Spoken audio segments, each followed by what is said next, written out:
پریشانیوں کی دو بڑی وجہ ہوتی ہیں. ایک وجہ برائی ہوتی ہے اور ایک وجہ نیکی بھی ہوتی ہے.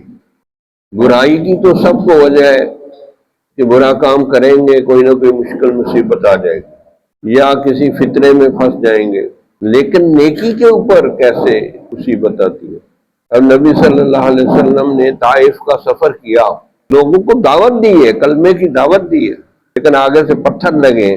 تو اللہ تعالیٰ بعض اوقات نیکی کے کام کرنے والوں کو بھی مشکل مصیبت میں گرفتار کرتے ہیں ان کا اخلاص دیکھنے کے لیے، کتنے اخلاص کے ساتھ وہ دعوت دے رہے ہیں، یا دوسرا ان کے گناہوں کو معاف کرنے کے لیے یا اس کے درجات کو بلند کرنے کے لیے مشکلات مصائب پیدا کرتے ہیں.